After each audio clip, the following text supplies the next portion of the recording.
दोस्तों अस्सलाम वालेकुम। दोस्तों इस्लामिक इन्फो टीवी के प्लेटफॉर्म से मैं आपको खुश आमदीद कहता हूं और एक हज स्पेशल एपिसोड लेकर मैं आपकी खिदमत में हाजिर हुआ हूं। उम्मीद करता हूं आप लोग जहां कहीं भी होंगे खुश व खुर्रम होंगे और अपनी फैमिली के साथ एक अच्छी लाइफ गुजार रहे होंगे। और जो भी आज़मीन हज इस दफ़ा हज पर जाना चाहते हैं तो उनके लिए दुआ करता हूँ कि इंशाअल्लाह अल्लाह उनकी ये ख्वाहिश पूरी करे और वो इस दफ़ा हज 2024 में अल्लाह के मेहमान बने। और उम्मीद करता हूँ कि आप लोग हमारे लिए भी दुआगो होंगे कि एक दिन अल्लाह हमें भी अपने घर की ज़ियारत नसीब फरमाए और खुश नसीब मुसलमानों में हमारा नाम भी लिख दे। आमीन सुम आमीन। दोस्तों सबसे पहले वीडियो को लाइक और शेयर ज़रूर कीजिएगा। वीडियो को जब आप लाइक करते हैं तो इसकी रीच बढ़ जाती है और ज़्यादा से ज़्यादा लोगों तक ये पहुँचेगी। और जो जज कराम इस दफ़ा हज 2024 पर जाना चाहते हैं तो ये अपडेट्स उन तक टाइमली पहुँचेगी और इस सदक़े जारिया में आप भी शामिल होंगे। चैनल को सब्सक्राइब भी ज़रूर करें और बेल आइकन भी प्रेस करें ताकि हर वीडियो के नोटिफिकेशंस आपको टाइमली मिल सकें। दोस्तों हुकूमत ने पासपोर्ट के हवाले से एक बड़ा कदम उठाया है। पासपोर्ट जिसकी एक मैंने वीडियो पहले अपलोड की थी जिसमें मैंने आपको बताया था कि ऑल ओवर पाकिस्तान आजकल हज का जो सीज़न है ये शुरू हुआ है तो पासपोर्ट बनवाने की जो तादाद है वो खातिर ख्वाह बढ़ते हुए 50,000 तक पहुँच गई थी, जिसमें लेमिनेशन पेपर की कमी होने की वजह से जो 35,000 के करीब पासपोर्ट थे मुख्तलिफ रीजन्स में वो डिले का शिकार थे और डिले किया जा रहा था उनको और पासपोर्ट टाइमली लोगों को नहीं मिल पा रहे थे। लेकिन अब एक अच्छी खबर है कि हुकूमत ने पासपोर्ट लेमिनेशन पेपर की बड़ी तादाद हासिल कर ली है। अब फास्ट ट्रैक जो पासपोर्ट होगा वो 3 यौम में, अर्जेंट 5 यौम में और नॉर्मल पासपोर्ट 21 कारोबारी दिन में जारी होगा। यानी कि अगर आप पासपोर्ट अप्लाई करते हैं, नॉर्मल पासपोर्ट अप्लाई करते हैं तो जो 21 वर्किंग डेज़ होंगे उसमें आपको नॉर्मल पासपोर्ट मिलेगा और अगर आप अर्जेंट पासपोर्ट के लिए अप्लाई करते हैं तो 5 नॉर्मल वर्किंग डेज़ जो होंगे उसमें आपको अर्जेंट पासपोर्ट मिल जाएगा। और अगर फास्ट ट्रैक पासपोर्ट के लिए आप अप्लाई करते हैं वो 3 यौम में यानी कि 3 दिन में आपको पासपोर्ट मिल जाएगा। तो अब ये परेशानी ख़त्म हुई और अब अगर पासपोर्ट बनवाने के लिए आप देते हैं तो आपको ये टाइमली मिल जाएगा। दोस्तों एप्लीकेशन की तादाद में आगे बढ़ने से पहले कुर्बानी के हवाले से कुछ अपडेट है मेरे पास, वो मैं आपके साथ शेयर करता चलूं ताकि आपका माइंड क्लियर हो कि आपने जाना किस तरफ है। कुर्बानी के लिए दोस्तों आपके पास 3 ऑप्शंस हैं कि पाकिस्तान में एप्लीकेशन के साथ कुर्बानी के पैसे अगर जमा करवा देते हैं आप तो जैसे अक्सरियत आज़मीन हज ये ऑप्शन इस्तेमाल करती है तो इसमें आप मेंटली रिलैक्स हो जाते हैं और फिर ये गवर्नमेंट की जिम्मेदारी हो जाती है कुर्बानी की।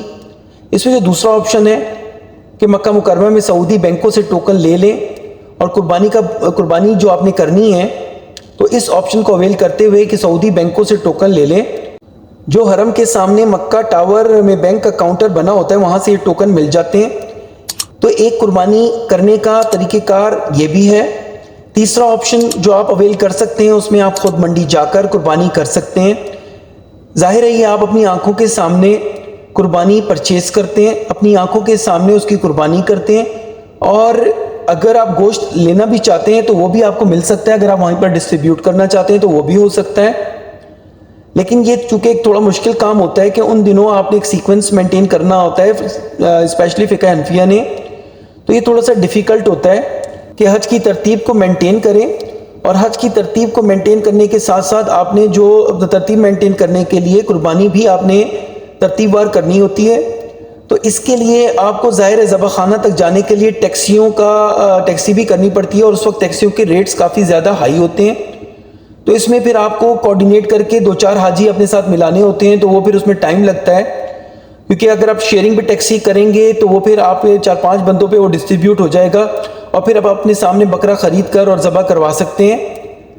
इसमें ज़्यादा मज़ा और ख़ुशी होती है लेकिन दिल को सुकून भी मिलता है। लेकिन इसमें थोड़ा दिक्कत ये है कि आपको मैनेजमेंट करनी होगी आखिरी दिन जब आपने जमरात जाना है और फिर कुर्बानी और हलक करना है तो इसमें थोड़ी डिफ़िकल्टी होती है। तो आप देख लें इन तीनों ऑप्शंस में से जो आपको सूट करता है वो आप करवा सकते हैं। दोस्तों चलें मैं आपको एप्लीकेशन का स्टेटस बताता हूँ, लेकिन उससे पहले एक वज़ारत मज़हबी अमूर व मज़हबी अमांगी ने एक अलामिया जारी किया था कल, वो मैंने अपनी वीडियो में लफ्ज़ ब लफ्ज़ पढ़कर आप लोगों को बताया। तो उस पर जो मेरे व्यूवर्स हैं उनका काफ़ी अच्छा रिस्पॉन्स आया है और उसको काफ़ी पॉजिटिव लिया है। लेकिन मैं एक्सपेक्ट कर रहा था कि शायद वो आप लोगों को ज़्यादा पसंद ना आए और कमेंट्स ظاہر ہے آپ لوگ چونکہ مہنگائی اتنی ہے اور گورنمنٹ چیزوں کو بہتر طریقے سے کرنے کی کوشش تو کرتی ہے، لیکن حالات اس طرح کے ہیں کہ وہ ہو نہیں پاتے. تو میں ایکسپیکٹ کر رہا تھا کہ کمنٹس ہمیشہ کی طرح شاید نیگیٹو آئیں گے، لیکن آپ لوگوں نے اس کو پازیٹیو لیا اور اس پہ کافی اچھا رسپانس آیا. تو اس پہ میں آپ لوگوں کا شکر گزار ہوں کہ آپ لوگوں نے گورنمنٹ کی بھی جو مجبوری ہے اس کو سمجھا. ایک بات تو میں آپ کو فار شیور بتاؤں کہ پچھلی دفعہ جو حج 2023 میں ایک تقابلی جائزہ لوں گا آگے انڈیا اور پاکستان کا کہ انڈیا کے کتنی اخراجات تھے اور پاکستان کے کتنے تھے اور فیسلٹیز کیا کیا دی گئیں. تو ایک چیز جو میری ایکسپیرینس میں آئی یا جو مجھے لوگوں نے بتایا، چونکہ اب میں 2023 کا میں نے پورا حج کور کیا تھا، تو اس میں کافی لوگوں کا جو فیڈ بیک مجھے آیا، تو اس میں جو میں سمجھتا ہوں کہ پاکستانی حج مشن کا جو کی مینجمنٹ تھی وہ انڈین حج مشن سے بہت بہتر تھی. نہ صرف اس حوالے سے کہ جو مدینہ اور مکہ میں رہائش تھی اور ٹرانسپورٹیشن کے حوالے سے، بلکہ جو فوڈ تھا مکہ اور مدینہ میں وہ بھی بہت اعلیٰ دیا گیا پاکستانی حج مشن کی طرف سے. مکہ میں اسپیشلی پاکستان کی جو وزارت ہے اس نے کافی اچھی مینجمنٹ کی، لیکن میں ایک تقابلی جائزہ لوں گا کیونکہ کچھ میرے یوٹیوبرز بھائی انڈیا کو اچھا کہتے ہیں اور پاکستانی جو وزارت ہے اس کو برا بھلا کہتے ہیں. لیکن تقابلی جب تک آپ ایپل ٹو ایپل کمپیریزن نہیں کریں گے دونوں وزارتوں کی مینجمنٹ کا، تو آپ اس وقت تک رزلٹ تک نہیں پہنچ سکتے. تو میں ایک تقابلی جائزہ لوں گا جو آپ کو انشاءاللہ عنقریب میں شیئر کروں گا، جو آپ کو تھوڑا سا سیٹسفائی ضرور کرے. ظاہر ہے یہ سستا نہیں کرے گا حج کو، لیکن آپ کو تھوڑا سیٹسفائی ضرور کرے گا کہ ہاں آپ لوگوں کو بہتر سہولیات مل رہی ہیں as compare to India. Applications states کی طرف چلتے ہیں. تو دوستوں حج 2024 میں جو گورنمنٹ اسکیم کے تحت بینک وائز اپلیکیشن اسٹیٹس ہے اس میں ایم سی بی نمبر 1، میزان بینک نمبر 2، حبیب بینک نمبر 3 اور یونائٹڈ بینک نمبر 4 پہ ہے. ایم سی بی بینک میں 5196 اپلیکیشنز جمع ہوئیں ابھی تک، جو 25.3% بنتا ہے. میزان بینک میں ٹوٹل 3348 اپلیکیشنز جمع ہوئیں جو ٹوٹل کا 16.3% بنتا ہے. یعنی کہ جتنی بھی اپلیکیشنز آ چکی ہیں یہ اس کی پرسنٹیج ہے. یہ ٹوٹل جو ویکینسیز ہیں یا کوٹا ہے اس کی پرسنٹیج نہیں ہے. تو دوستوں میں آپ لوگوں کو بتاتا چلوں یہ وہ پرسنٹیج ہے جو اپلیکیشنز ابھی تک جمع ہو چکی ہیں، اس کے مطابق جو بینکوں میں جتنی اپلیکیشنز آئی ہیں یہ اس کی پرسنٹیج ہے. حبیب بینک جو ہے وہ آپ کا نمبر 3 پہ ہے جس میں 3166 اپلیکیشنز، جس کا تناسب 15.4% بنتا ہے. اسی طرح یونائٹڈ بینک میں 2735 اپلیکیشنز کے ساتھ 13.3% درخواستیں جمع ہوئیں.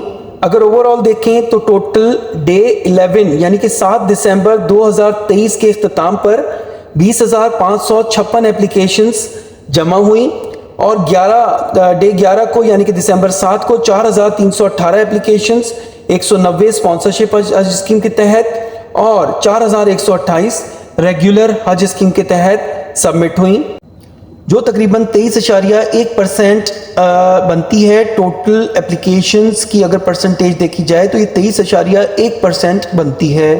دوستوں ابھی تک کے لیے اتنا ہی. اگر آپ کو ویڈیو پسند آئی ہے تو ویڈیو کو لائک اور شیئر کریں، بیل آئیکن بھی پریس کریں تاکہ نوٹیفیکیشنز آپ کو ٹائملی مل سکیں، اور لیکن سبسکرائب کرنا تو بالکل بھی مت بھولیں.